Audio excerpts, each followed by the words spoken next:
क्या संस्कृति ने हमारे दिमाग को पूरी तरह ढक रखा है, या दिमाग में कुछ ऐसा भी पोर्शन है जो संस्कृति से पूरी तरह अछूता है? भगवद गीता कहती है, नैवम कर्माणि लिप्यन्ति न मे कर्म फले स्पृहा। मैं कर्म करता हूँ फिर भी मुझे कर्म का असर नहीं पड़ता। तो क्या हमारे मस्तिष्क में भी कुछ ऐसा है जिस पर संस्कृति का कोई असर नहीं पड़ता? आइए इस प्रश्न की खोज करें। वीडियोस को सब्सक्राइब करें, लाइक और शेयर करें। वीडियोस को पूरा देखें और मत प्रकट करने के लिए कमेंट भी करें। धन्यवाद। वो एक श्रृंखला में है। उसका पिछला वीडियो आप वीडियो के राइट कॉर्नर पर जो आई का आइकन बना है उसको क्लिक करके इसके पिछले वीडियो में जा सकते हैं। जैसे कि मैं इस आई आइकन पर क्लिक करता हूँ तो मुझे इससे लिंक्ड जो इसके ठीक पहले का वीडियो है वो दिखाई देता है और मैं इस वीडियो को सुन सकता हूँ। नमस्कार दोस्तों।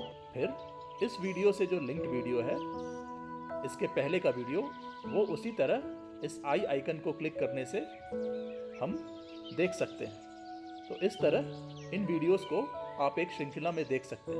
ये वीडियोस एक श्रृंखला में हैं और इन वीडियोस को गहराई से समझने का सबसे बढ़िया तरीका है सारे वीडियोस को शुरू से देखना। अगर आप सारे वीडियोस को शुरू से देखना चाहते हैं तो चैनल के पेज पर जाएं। चैनल का नाम है जिद्दू कृष्णमूर्ति विजडम अद्वैत वेदांत। यहाँ पर क्लिक करें और आप चैनल के पेज पर चले जाएंगे। चैनल के पेज पर आप स्क्रॉल डाउन करें और पहले वीडियो से शुरुआत करें। वीडियोस को पूरा देखें, वीडियोस को पूरी तरह समझने के लिए, और इस यात्रा में सब्सक्राइब, लाइक और शेयर करके सहयोग करें। धन्यवाद। नमस्कार दोस्तों, स्वागत करता हूं आप सबका। दोस्तों, पिछले वीडियो में हमने चर्चा करी थी परंपरा की, और हमने ये भी देखा था कि कई मामलों में परंपरा कैसे जो मानव मस्तिष्क है या खुद मानव को लिमिट कर सकती है। दोस्तों, मैं एम्फेसाइज करूं कि आशय निंदा या प्रशंसा नहीं है, आशय इंक्वायरी है। इसीलिए जब भी हम किसी नोशन को उठाते हैं तो कृपया उसे इस दृष्टिकोण से ना देखें कि उसकी निंदा हो रही है या उसकी प्रशंसा हो रही है। ये सिर्फ उसकी इंक्वायरी होती है, क्योंकि सत्य वही है। सत्य का हमने मतलब क्या कहा था कि जो जैसा है उसे वैसा देखना, दैट विच इज ट्रूथ। वैसा नहीं जैसा हमारा विचार हमें उसे दिखा रहा है। तो ये संदर्भ लाना मुझे लगा ज़रूरी था कि कहीं ये ऑफेंसिव ना लगे, लेकिन ऑफेंसिव लगना भी एक तरह से विचार ही है। तो विचारों के चश्मे को तो हमें उतारना ही होगा और ये कॉन्शियसली उतारना होगा, तभी हम सत्य जैसे कुछ के इंक्वायरी की बात भी कर सकते हैं। हालांकि हम जानते हैं कि विचार सत्य तक नहीं पहुंच सकते, लेकिन फिर भी उपनिषदों के नेति नेति सिद्धांत को फॉलो करते हुए अगर जो मिथ्या है वो सबको हम नकारते जाएं या कम से कम उसे उसकी जगह देते जाएं, तभी शायद जो चीज़ों की वास्तविक प्रकृति है हम देख पाएंगे। तो इसी कॉन्टेक्स्ट में आज हम चर्चा करते हैं कल्चर की या संस्कृति की। तो परंपरा और संस्कृति कई बार एक साथ लिए जाते हैं, और हम कहीं ना कहीं देखें तो कल्चर या संस्कृति परंपराओं से ही विकसित होती है। तो क्योंकि हमने पिछले वीडियो में परंपरा की बात की थी, हम इस वीडियो में थोड़ा संस्कृति को या कल्चर को टच करते हैं और हम अलग अलग थीम्स पे चर्चा को आगे बढ़ाएंगे। तो पहले हम देखें कि कल्चर का मतलब क्या है या संस्कृति। तो कल्चर जो वर्ड है उसका रूट आता है कल्टीवेट या क्रिएट, मतलब टू ग्रो और कॉज टू ग्रो। मतलब या तो ऐसी चीज जो बढ़ रही है, जो विकसित हो रही है, या उसका विकास कराया जा रहा है। और ये जो ग्रोथ है, ये जो विकास है, ये जनरेशन्स तक ट्रांसफर की जाती है, अलग अलग जनरेशन्स में। और अगर हम देखें तो नेचर का भी जो वर्ड है नेचर का भी जो बेसिक रूट है वो वही है। नेचर का जो रूट है टू बी बॉर्न, प्रकट होना। तो कहीं ना कहीं एक क्रिएशन का नोशन है दोनों ही शब्दों में, कल्चर में और नेचर में भी। और ये बॉर्न होना, सिर्फ बॉर्न होना नहीं, क्रिएट होना या क्रिएट कराना और उसे जनरेशन्स को ट्रांसफ़र करना, कहीं ना कहीं यही कल्चर है।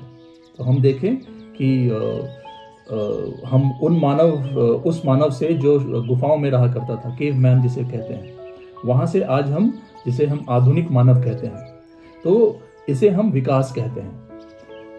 बोलचाल की भाषा में इसे विकास कहते हैं कि पहले हम गुफाओं में रहते थे और आज हम मॉडर्न मैन हैं और हम अपने अपने घरों में रहते हैं, तो हम इसे ग्रोथ कहते हैं, इसे विकास कहते हैं। विकास का तो मतलब ही यही है।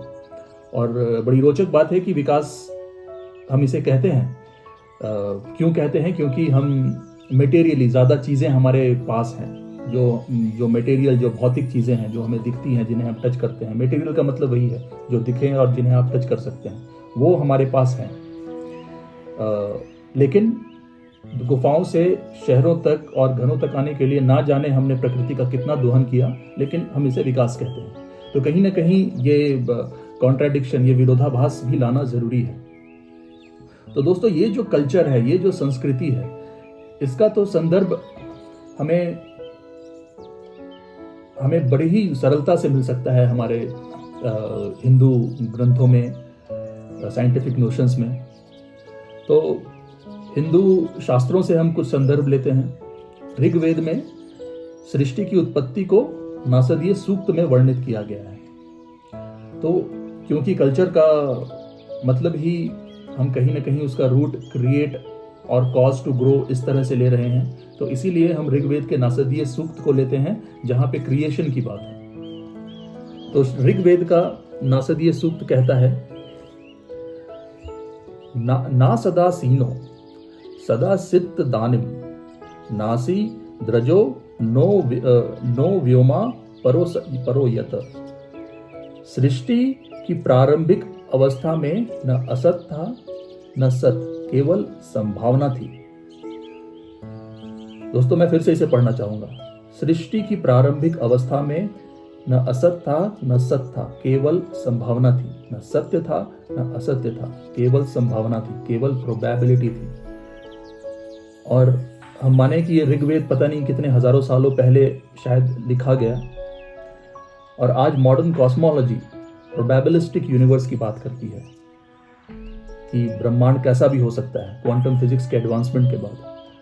तो ये बात भी करना यहाँ पे बनता है कि जो प्रोबेबिलिस्टिक यूनिवर्स की बात ऋग्वेद में ना जाने कितने हजारों साल पहले कही गई, वो बात धीरे धीरे खंड खंड में देखकर आज क्वांटम फिजिक्स उस बात को शायद कह रही है कि हम प्रोबेबिलिस्टिक यूनिवर्स में रहते हैं, डिटर्मिनिस्टिक यूनिवर्स में नहीं रहते। डिटर्मिनिस्टिक यूनिवर्स मतलब क्या होता है? जिसमें सब कुछ पहले से तय है।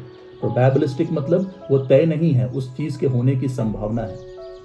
तो नासदीय सूक्त सृष्टि को या क्रिएशन को ऐसे बताता है। तो यह बताता है कि सृजन या क्रिएशन एक सतत प्रक्रिया है, और इसी क्रम में इसी तरह संस्कृति भी विकसित होती है, एक सतत प्रक्रिया। मनुस्मृति में कहा गया है कि मनुष्य ने सभ्यता विकसित की, विधि और नैतिकता को आत्मसात किया और इसे पीढ़ी दर पीढ़ी बढ़ाया। तो कल्चर हर जगह जो ग्रोथ है वो ऐसे ही हुई है, वो एक सतत प्रक्रिया है और निरंतर चल रही है, और उसे जनरेशन्स में ट्रांसफर किया जा रहा है। विज्ञान में भी जो चार्ल्स डार्विन का विकासवाद का सिद्धांत है, ये बताता है कि जीव धीरे धीरे अनुकूलन और प्राकृतिक वर्ण का मतलब है natural selection, process of natural selection के माध्यम से बदलते हैं। जो नेचर से अडेप्ट नहीं कर पाते वो लुप्त हो जाते हैं, और जो आगे बढ़ते हैं मतलब नेचर ने उन्हें सेलेक्ट किया है। इसीलिए डार्विन की थ्योरी में से नेचुरल सिलेक्शन कहा जाता है। और यहीं से हम संस्कृति का पैरेलल भी ले सकते हैं। संस्कृति भी कुछ ऐसे ही प्रक्रिया से विकसित हुई है, छोटे समूहों से शुरू हुई और बड़े सामूहिक समाजों में विस्तारित हुई। यही नोशन हमें एंथ्रोपोलॉजी में भी मिलता है। एंथ्रोपोलॉजी बताता है कि प्राचीन मानव भी सांस्कृतिक रूप से विकसित हुआ। उसने कला, शिकार, खेती और भाषा विकसित की। ये बात और है कि बहुत सारे वो चीज़ें जो शायद हमारे प्राचीन लोगों ने विकसित की, वो शायद आज बहुत सारी चीज़ें लुप्त हो गई, लेकिन ये जो कला संस्कृति है या जो खेती है, ये भी विकसित की गई है, ये मानव द्वारा विकसित की गई है। तो यहाँ पे हम क्या कह रहे हैं, अगर हम सारांश में कहें तो संस्कृति और प्रकृति दोनों क्रमिक विकास की प्रक्रियाएं हैं। जैसे प्रकृति इवॉल्व होती है, कहीं ना कहीं वही नोशन हम संस्कृति में भी देखते हैं। संस्कृति भी इवॉल्व होती है, बढ़ती है, और संस्कृति और क्रिएशन कहीं ना कहीं एक दूसरे से अलग नहीं, बल्कि एक दूसरे को प्रभावित करने वाली है। प्रकृति के इवोल्यूशन के साथ संस्कृति भी इवॉल्व होती है, और ये समझना भी दिक्कत नहीं है, बड़ी मुश्किल बात नहीं है दोस्तों। हम देखेंगे कि जहाँ की जैसी क्लाइमेटिक सिचुएशन है, उस हिसाब की संस्कृति भी वहाँ पे है। जहाँ पर गर्मी ज़्यादा पड़ती है या जहाँ पर ठंड ज़्यादा पड़ती है, उस हिसाब से वहाँ की संस्कृति भी इवॉल्व होती है। तो ये जो ग्रोथ का नोशन है वो कल्चर में भी है, प्रकृति में भी है। तो एक तरीका ये है प्रकृति को देखने का। अब अगर हम इसमें दूसरे थीम पर जाएं, तो वहाँ पे हम देखें कि संस्कृति हर किसी की होती है, और हर समाज की संस्कृति हम कहें जो एक समूह विकसित कर रहा है। शायद मेरी व्यक्तिगत संस्कृति नहीं होती, लेकिन एक समूह की संस्कृति होती है।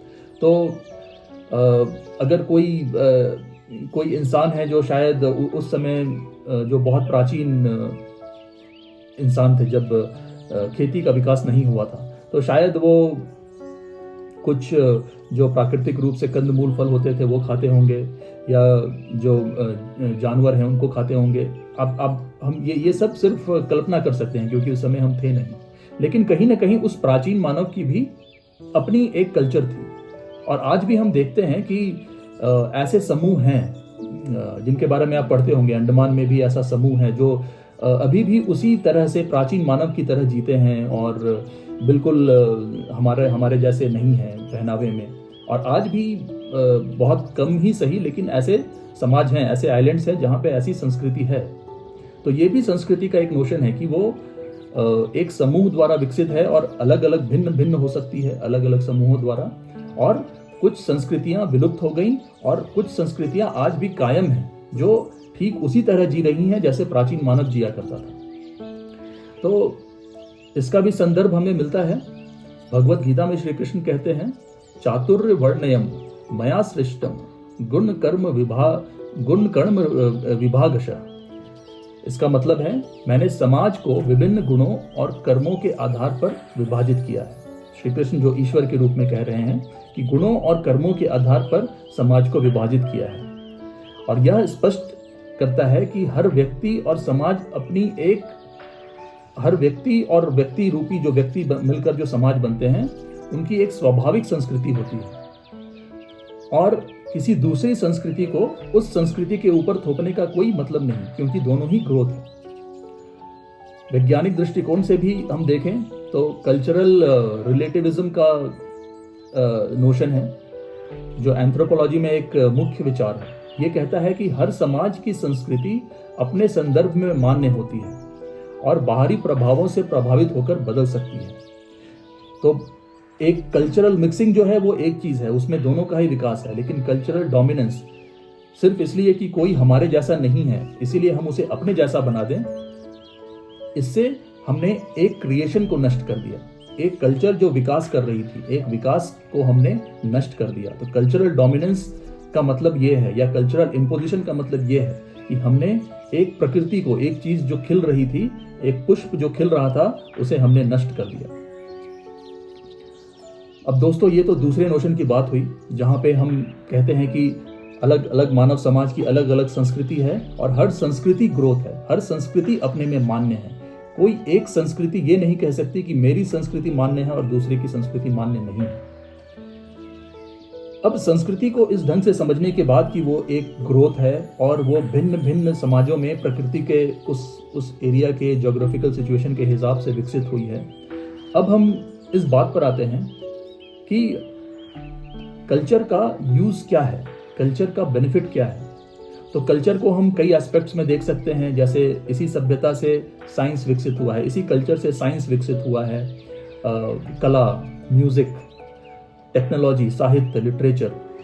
ये कहीं ना कहीं ऐसा लगता है कि अगर हम कल्चर का यूज समझना चाहें मानव के लिए क्या है, तो कल्चर में कहीं ना कहीं वो टेक्नोलॉजी दिखती है जिससे मानव समाज वास्तविकता को, रियलिटी को समझता है, अप्रोच करता है, या तो साइंस के माध्यम से या साहित्य के माध्यम से, म्यूजिक, या रियलिटी को अनुभव करता है। हम जो भी कहना चाहें, संस्कृति कहीं ना कहीं वो माध्यम बन जाती है जिससे हम वास्तविकता को देखते हैं या अनुभव करते हैं। जैसा कि नाट्य शास्त्र में कहा गया, संगीतम भव भेषजम, संगीत मानव जीवन के दुखों का उपचार है। इसका अर्थ यह है कि संगीत और कला केवल मनोरंजन नहीं, बल्कि मानवीय अनुभवों को गहराई से समझने के साधन है। तो जैसे हमारा समाज विकसित हुआ, नाट्य शास्त्र भी विकसित हुआ, जैसे बाकी शास्त्र हैं, और उसमें संगीत का भी काफ़ी वर्णन है। और जो भी हम इंडियन क्लासिकल डांस या क्लासिकल डांस जो देखते हैं, वो कहीं ना कहीं ईश्वर उपासना के ही भिन्न भिन्न रूप हैं। अलग अलग शारीरिक मूवमेंट से ईश्वर की ही उपासना होती है। तो वो कहीं ना कहीं उसी सत्य को थॉट में उतारने का या उसकी उपासना करने का एक प्रयास है। और यही नोशंस हमें विज्ञान में भी मिलते हैं, न्यूरोसाइंस में। न्यूरोसाइंस बताती है कि कला और संगीत ब्रेन के विभिन्न हिस्सों से उत्तेजित होते हैं। तो ब्रेन का दो पार्ट कहा जाता है, लेफ्ट साइड और राइट साइड। शायद एक साइड वो है जो क्रिएटिव एस्पेक्ट है, नॉन वर्बल है, और दूसरा साइड है जो वर्बल है, मतलब वो चीज़ों को विजुअलाइज करता है, देखता है, लिखी हुई चीज़ों को समझता है। और दूसरा वो पार्ट जहाँ से क्रिएटिविटी कहते हैं निकल कर आती है, और वो नॉन वर्बल है। वो कोई लेखन या कुछ देखने की चीज़ नहीं है। उसका कोई लिटरेचर के द्वारा एक्सप्रेशन नहीं है। वो बस कहीं ना कहीं उसे हम एक अनकॉन्शियस पार्ट भी कह सकते हैं, जहाँ से इस तरह की चीज़ें निकल के आती हैं। संगीत, म्यूजिक और जो लॉजिकल चीज़ें हैं वो शायद ब्रेन के किसी और पार्ट से निकल कर आती हैं। तो ये नोशन लेफ्ट साइड और राइट साइड न्यूरोसाइंस भी देता है। और टेक्नोलॉजी और संस्कृति एक दूसरे को प्रभावित करते हैं। जैसे कृषि के तकनीक से सभ्यताओं का विकास हुआ है। कृषि और जो बेसिस ऑफ सिविलाइजेशन हम कहते हैं, लोग नोमैडिक लाइफ से एक जगह से दूसरे जगह छोड़कर जब एक जगह रहकर समाज के रूप में विकसित होने लगे, वो तभी हो पाया क्योंकि संस्कृति के रूप में ये जो नॉलेज था एग्रीकल्चर का, खेती का, उसे जनरेशंस में ट्रांसफर किया गया। तभी इसी जो कृषि की तकनीक थी, इसी के आधार पर बहुत सारी प्राचीन सभ्यताओं का विकास हुआ। तो यहाँ हम ये कहते हैं, इस थीम को लेकर हम ये कह सकते हैं कि विज्ञान, कला और संगीत संस्कृति के आवश्यक अंग हैं और हमारा अस्तित्व को परिभाषित करते हैं। तो इस तरह से संस्कृति या कल्चर हमें एनरिच करती है। ये बेनिफिट है कल्चर का। अब जब हमने कल्चर क्या है वो देख लिया, अलग अलग समाजों की अलग अलग कल्चर है ये देख लिया, और कल्चर का यूज भी हम देखते हैं कि कल्चर का स्थान क्या है, कि कल्चर वो माध्यम है जिससे हम वास्तविकता को अनुभव करते हैं, वास्तविकता को अप्रोच करते हैं। तो साइंस भी कल्चर है, आर्ट भी कल्चर है। कोई एक, जैसा कि हमने कहा, कोई एक कल्चर किसी से बड़ा नहीं। तो हम ये नहीं कह सकते कि वो साइंटिस्ट है तो वो ज़्यादा काबिल है, और जो संगीतज्ञ है, जो सिर्फ एक क्लासिकल डांस फॉर्म में खुद को एक्सप्रेस कर रहा है, वो कम काबिल है। कभी भी हमें इस ट्रैप में नहीं पड़ना है, क्योंकि संस्कृति का ये नोशन नहीं है कि एक संस्कृति दूसरे से बेहतर है। अब जब संस्कृति को हमने समझ लिया तो हम आते हैं कि क्या संस्कृति मानव के सर्वाइवल के लिए ज़रूरी है। मानव को वो कैसे एनरिच कर रही है ये तो हमने देखा। क्या वो मानव के सर्वाइवल के लिए ज़रूरी है? अगर हम इसे ऐसे लें तो कहीं ना कहीं ये एक डेंजर है कि अगर हम उसे सर्वाइवल का एक अंग मान लें कि सर्वाइव के लिए वो ज़रूरी है, तो कहीं हम कल्चर को सत्य तक पहुंचने का माध्यम ना समझ लें कि अगर हम कल्चर में रहेंगे, परंपरा में रहेंगे, तभी हम ईश्वर तक पहुंच सकते हैं। यही खतरा है कल्चर का। कल्चर कई ढंग से हमें एनरिच कर रही है, लेकिन आंख मूंद कर कल्चर को फॉलो कर लेना, परंपरा को फॉलो कर लेना, वो कहीं ना कहीं हमें ये विचारों में ऐसा एहसास ला सकती है कि इसको फॉलो करके हम सत्य तक पहुंच जाएंगे और कुछ हम बियॉन्ड अचीव कर लेंगे। ये एक खतरा है। और उपनिषदों का नेति नेति सिद्धांत यही कहता है, सत्य को किसी एक पहचान से नहीं बांधा जा सकता या किसी एक संस्कृति से नहीं बांधा जा सकता। हम कह सकते हैं कि ये अनुभूति द्वारा जाना जा सकता है। अनुभूति भी ये क्योंकि हमें शब्द नहीं मिलते इसीलिए हम इस तरह के शब्द का प्रयोग करते हैं, अनुभूति। तो अनुभूति का मतलब एक्सपीरियंस नहीं है, हम एक्सपीरियंस चेज नहीं कर रहे, क्योंकि एक्सपीरियंस भी फिर एक स्ट्रक्चर ऑफ थॉट है जो कि कुछ समय रहेगा फिर लुप्त हो जाएगा। तो अगर कोई ऐसी चीज है जो टाइमलेस है, एक्सपीरियंस जो हमेशा बनी रहे, तो वो हम एक्सपीरियंस तो उसे वैसे भी नहीं कह सकते। एक्सपीरियंस बाय नेचर टाइम में है, हमें एक्सपीरियंस किसी चीज़ का होता है फिर वो चला जाता है, किसी एक ही स्टेट ऑफ एक्सपीरियंस में तो हम नहीं रहते। तो यहाँ जब भी हम अनुभूति शब्द का प्रयोग कह रहे हैं तो वो टाइमलेस है। ये सत्य केवल अनुभूति द्वारा जाना जा सकता है। कहने का मतलब सत्य जब इस प्रकार से अनुभव हो कि वो समय में नहीं हो, ऐसा ना हो कि मुझे सत्य का बोध हो गया और फिर 2 महीने बाद उतर गया, वो सत्य का बोध नहीं है। तो उस अनुभूति की हम यह बात कर रहे हैं। तो उपनिषदों का नेति नेति सिद्धांत कहता है सत्य को किसी एक पहचान से नहीं बांधा जा सकता, यह केवल अनुभूति द्वारा जाना जा सकता है। इसका अर्थ है कि संस्कृति उपयोगी हो सकती है लेकिन वो अंतिम सत्य नहीं है। नेति नेति का मतलब ही यही, यह भी नहीं, यह भी नहीं। तो उसमें डिनायल की बात इसीलिए कही गई है क्योंकि कहीं भी रुक कर इंसान ये ना समझ ले कि यही सत्य है। कोई संस्कृति जो हम शायद हजारों सालों से फॉलो करते आ रहे हैं उसी को सत्य न मान लें। तो इसके लिए नेति नेति सिद्धांत हमें सावधान करता है। और यही चीज कई वैज्ञानिकों ने भी कही है। एल्बर्ट आइंस्टीन ने कहा था, a person who never made a mistake never tried anything new. तो अगर कुछ नया ट्राई करेंगे तभी तो मिस्टेक होगा, और अगर मिस्टेक हुआ तो ही मतलब है कि आपने कुछ नया ट्राई किया। अगर वही चीज़ रिपीट कर रहे हैं तो वो तो स्किल बन जाएगी हमारी, शायद उसमें हम मिस्टेक ना करें, लेकिन मिस्टेक तभी होगा जब कुछ नया ट्राई करें। और न्यूरोसाइंस की जो न्यूरोप्लास्टिसिटी का सिद्धांत हमने देखा था, काफ़ी उस पर चर्चा भी की थी, वह बताती है कि जो ब्रेन है, मानव मस्तिष्क निरंतर नए विचारों और परिवर्तन को अपना सकती है। अगर हम नए विचार को अपनाएं तो नया न्यूरल पाथवे बनता है, ये तो न्यूरोप्लास्टिसिटी भी बताती है। तो संस्कृति ना सिर्फ विकास है बल्कि एक बिल्कुल ही नई चीज भी हो सकती है जो कहीं भी उस परंपरा से इन्फ्लुएंस नहीं है, बिल्कुल ही नई चीज है। और शायद ब्रेन का कोई ऐसा पोर्शन जो बिल्कुल ही अनटच्ड बाय संस्कृति है, वो किसी भी परंपरा, किसी भी संस्कृति के बंधन में नहीं आ सकता। ऐसा भी संभव है। और जब ऐसा होता है तो ब्रेन एक बिल्कुल ही नया न्यूरल कनेक्शन बनाता है। वही न्यूरोप्लास्टिसिटी का सिद्धांत हमें बताता है।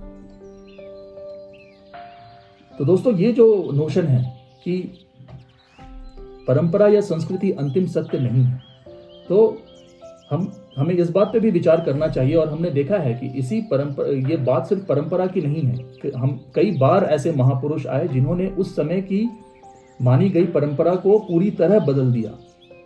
तो और इसी संदर्भ में हमने अपने पिछले वीडियो में अवतारों की भी बात की थी। और ऐसे हम अवतार भी कहते हैं, और ऐसे लोग भी जिन्हें शायद अवतार का दर्जा नहीं मिला लेकिन उनके एक एक वाक्य में पूरे सृष्टि का रहस्य हमें मिल जाता है, ऐसे लोग भी हैं। अगर हम संत कबीर के दोहे पढ़ें तो उसमें ये जो इतनी एनालिसिस है, इतनी इंक्वायरी है, वो शायद 100 पन्नों या 1000 पन्नों की इंक्वायरी उनके एक दोहे में निकल कर आ जाती है। तो कहीं ना कहीं ब्रेन में वो भी पोर्शन है जो कि कल्चर, परंपरा, इन सब से बिल्कुल अछूता है। और इसका संदर्भ भी हमें कठोपनिषद में मिलता है। न जायते म्रियते वा विपिश्चन नायम कुतिश्चिन बभूव कश्चित। आत्मा न जन्म लेती है न मरती है, यह शाश्वत है। तो ये जो शाश्वत है, ये जो इटर्नल है, इसका नोशन तो भगवत गीता में भी है, उपनिषदों में भी है। यह बताता है कि आत्मा, या हम जो भी कहें, जो भी चीज इटर्नल है, वो संस्कृति से परे है। मस्तिष्क में भी जरूर कुछ ऐसा अंश हो सकता है जो संस्कृति से कभी प्रभावित न होता हो। न्यूरोसाइंस में भी रॉजर स्पेरी न्यूरो साइंटिस्ट हुए, उनका स्प्लिट ब्रेन एक्सपेरिमेंट था जो ये दर्शाता है कि मस्तिष्क के कुछ हिस्से सीधे भाषा और संस्कृति से संबंधित हैं, लेकिन कुछ गहरे हिस्से जैसे एमिगडाला और हिपोकैम्पस अधिक फंडामेंटल हैं। तो न्यूरोसाइंस में भी इस बात का नोशन है कि ब्रेन के कुछ ऐसे हिस्से हैं जो फंडामेंटली अनटच्ड बाय कल्चर हैं। और जो लेटेस्ट चल रहा है न्यूरोसाइंस में, उसे क्वांटम न्यूरोसाइंस बोलते हैं। वो तो ये कहती है कि कॉन्शियसनेस शायद जो हमारा फिजिकल ब्रेन है, जो वो ब्रेन की एक्टिविटी से शायद एक्सप्लेन नहीं की जा सकती है, जो कॉन्शियसनेस है। तो ये भी एक थ्योरी चल रही है। तो साइंस में तो ऐसे नोशंस अभी और दृढ़ता से जोर पकड़ रहे हैं, जहां पे यही बात आती है कि शायद हमारे मस्तिष्क में कोई ऐसा पोर्शन है जो संस्कृति, संस्कारों, किसी भी चीज से टोटली अनटच्ड है। उस चीज का ही एक्सप्रेशन शायद हमें अलग अलग अवतारों में दिखता है, अलग अलग महान आत्माओं में दिखता है। तो दोस्तों, अगर हम सारांश में आज जो हमने चर्चा की उसको लें, तो उसका सार यही है कि संस्कृति एक विकासशील प्रक्रिया है जिसका प्रभाव संपूर्ण मानव जाति पर पड़ता है। हालांकि हमें यह भी सोचना चाहिए, क्या मस्तिष्क का कोई हिस्सा संस्कृति से अछूता है? हिंदू ग्रंथ और वैज्ञानिक अनुसंधान दोनों इस विचार की पुष्टि करते हैं कि मस्तिष्क का कोई ऐसा हिस्सा हो सकता है जो संस्कृति से बिल्कुल अछूता हो। और ये विचार ये है कि कुछ गहरी वास्तविकताएं संस्कृति से परे हो सकती हैं। दोस्तों, यदि आप इस टॉपिक पर और विस्तार चाहते हैं तो कमेंट में जरूर बताएं। धन्यवाद।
Thank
you.